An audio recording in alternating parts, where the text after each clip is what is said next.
Good morning, students. Today I am going to start episode number 2 of chapter number 5, that is lines and angles. And today I am going to solve the exercise number 5.1, and the questions given in this exercise. The first question is answer the following questions. तो हमको इसमें जो है वो ये ABC 3 part हैं, इनके जो है ना आंसर देने हैं। So how many lines can be drawn passing through 2 given points. तो 2 पॉइंट से जो है वो कितनी लाइंस पास हो सकती हैं। तो 2 पॉइंट से, क्योंकि लाइन जो है वो लाइन सेगमेंट से बनता है और लाइन सेगमेंट के लिए 2 पॉइंट की जरूरत होती है, इसलिए 2 पॉइंट से सिर्फ एक ही लाइन पास हो सकती है। सो आंसर इज 1। तो 1 इज द आंसर, यानी 2 पॉइंट से सिर्फ एक लाइन पास हो सकती है। Now the B part is how many line segments are there in the given figure. ये गिवन फिगर दिया हुआ है, एक लाइन दे रखी है, उसमें लाइन सेगमेंट्स दे रखे हैं और ये पॉइंट है ABCDE। तो इसमें हमको लाइन सेगमेंट बताने हैं। लाइन सेगमेंट किससे बनते हैं? 2 पॉइंट्स को ज्वाइन करने से। 2 पॉइंट्स की जो शॉर्टेस्ट डिस्टेंस है उसको लाइन सेगमेंट बोलते हैं। तो 2 पॉइंट्स में तो यहाँ कितने लाइन सेगमेंट्स बने? तो यहाँ जो है वो टोटल जो लाइन सेगमेंट्स बने हैं वो हमारे हैं नंबर 1 AB। तो AB जो है वो पहला लाइन सेगमेंट्स है। AB is first line segments and second is BC, third is CD, fourth is DE, and next is AC, AD and AE, and next is BD and BE, and the last one is CE। तो कितने line segments हो गए? 1 2 3 4 5 6 7 8 9 10। तो answer क्या हो गया? 10। यानी कितने लाइन सेगमेंट्स बन सकते हैं इससे? जो गिवन फिगर है उसमें 10 लाइन सेगमेंट्स हैं। AB एक लाइन सेगमेंट, फिर AC, फिर AD, फिर AE, फिर B से शुरू करेंगे BC, BD, BE, फिर C से शुरू करेंगे CD, फिर C, फिर D से शुरू करेंगे D। तो टोटल जो है वो हमारे 10 लाइन सेगमेंट्स हैं इसमें। And the third C part is name the angles shown in the given figure. ये एक फिगर शो कर रखी है जिसमें एंगल्स दिए हुए हैं, तो उनके हमको नेमिंग करनी है। तो नेमिंग जो है वो क्योंकि 2 रे से जो है वो एक एंगल बनता है। तो ये एक रे ये है, एक OA है, एक OB है। तो इन दोनों से एक एंगल बन रहा है। एक OA और OC से एक एंगल बन रहा है, एक OA और OD से एक एंगल बन रहा है, एक OB और OC से एक एंगल बन रहा है, और OB और OD से एक एंगल बन रहा है, एक OC और OD से एंगल बन रहा है। तो इनकी नेमिंग कैसे करेंगे? नेमिंग हम स्टार्ट करते हैं यहाँ से A से। तो ये हो जाएगा angle A, angle AOB, this is first angle. Second is angle BOC, and the third is angle COD. Next is angle AOC and angle BOD and angle AOD। तो कितने एंगल हो गए? 1 2 3 4 5 6। तो टोटल हो गए 6 एंगल्स, और जिनकी naming है ये angle AOB, angle BOC, angle COD, angle AOC, angle BOD, angle AOD। Angle AOB, angle AOC, angle BOC, angle COD, angle AOC, angle BOD and angle AOD। So these are the 6 angles found in this figure। So question number 2 of exercise 5.1, what it says in the given figure। एक figure हमको दी हुई है, ये उसमें क्या करना है? Find the following. और ये सब ABCDE तक पार्ट्स हैं, उसके आंसर देने हैं। पहला पार्ट, ए पार्ट क्या कहता है? Lines whose point of intersection is B, यानी वो लाइन जिसका बी जो है वो पॉइंट ऑफ इंटरसेक्शन है। तो this B is the point of intersection. कौन सी लाइन है?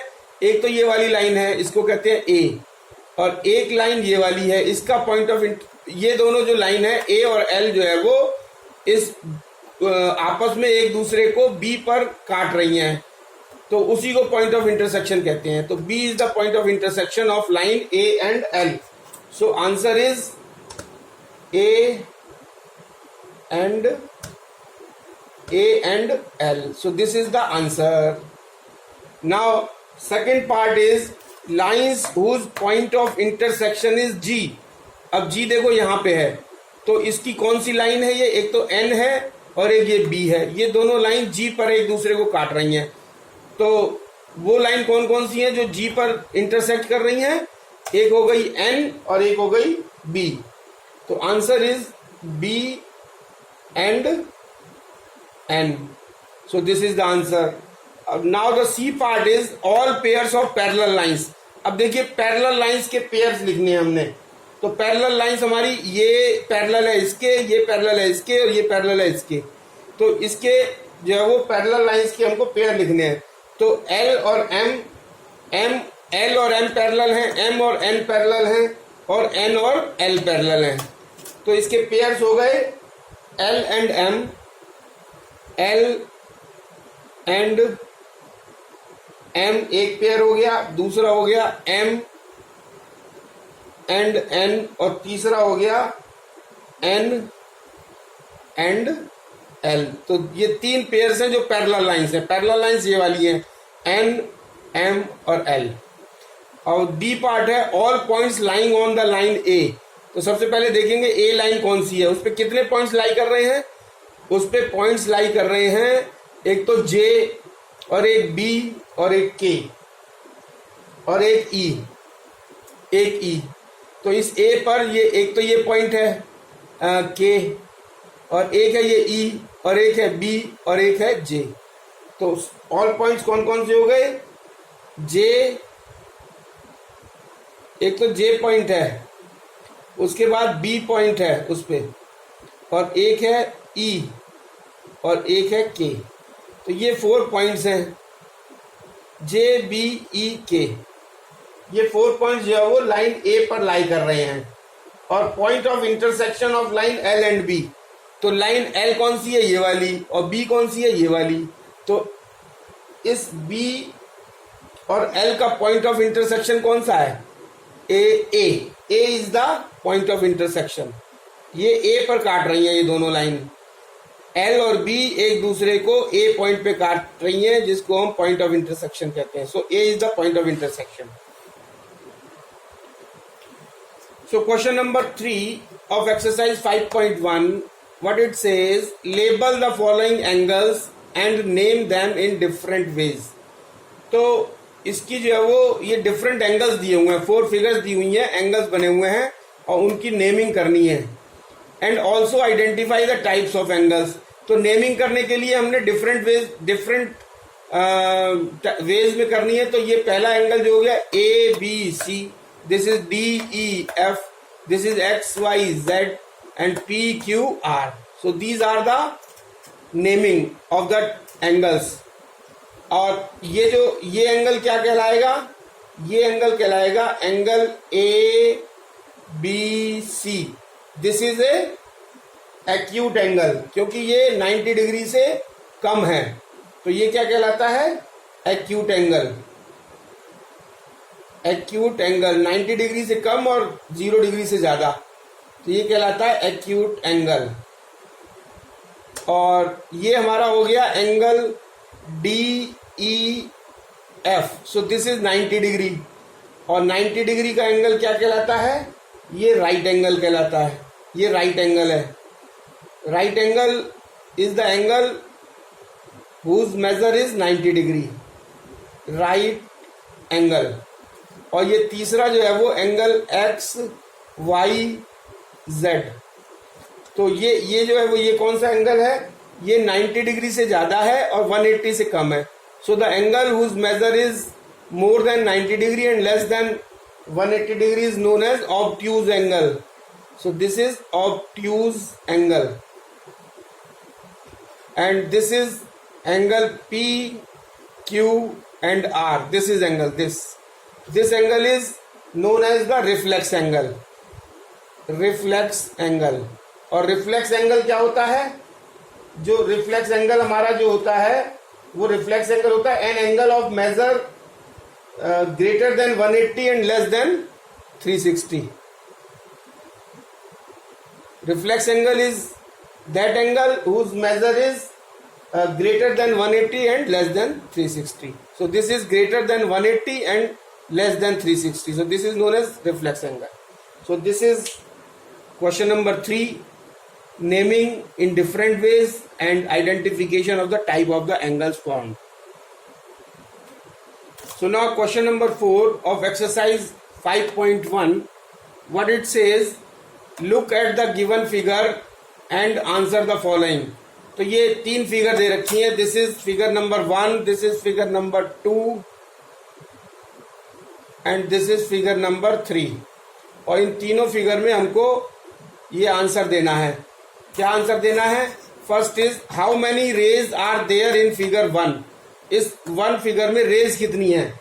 तो इसके लिए सबसे पहले हमको ये पता होना चाहिए कि जो रेज किसे कहते हैं. Rays when a line segment extended endlessly in one direction it forms a ray.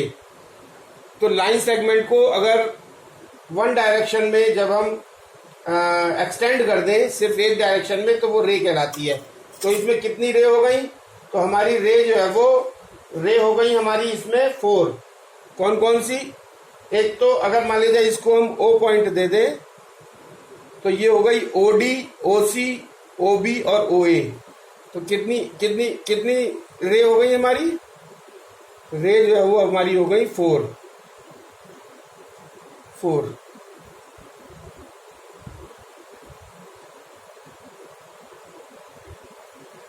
तो रे इसमें कौन कौन सी हो गई? OD और रे को हम ऐसे शो करते हैं ऊपर बार लगा के एक साइड में एरो. OD, OC, OB और OA. तो ये कितनी हो गई? 1 2 3 4. तो 4 रे हो गई. अब बी पार्ट है name the line segments in figure 2. तो इस फिगर 2 में लाइन सेगमेंट्स बताने हैं. तो लाइन सेगमेंट्स इसमें कितने? 3. जो 2 पॉइंट को मिला के लाइन सेगमेंट बनता है. तो 3 जो है वो लाइन सेगमेंट्स है. इसमें AB, BC और CD. तो ये जो है वो 3 लाइन सेगमेंट्स हैं. AB,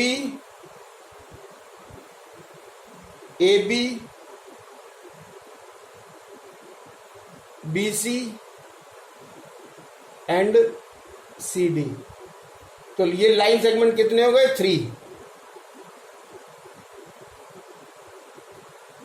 3 लाइन सेगमेंट्स हो गए. AB, BC और CD. और लाइन सेगमेंट्स को कैसे शो करते हैं? बार से. तो ये यहाँ पे बार लगा देंगे. और right the concurrent lines and concurrent points in figure 3.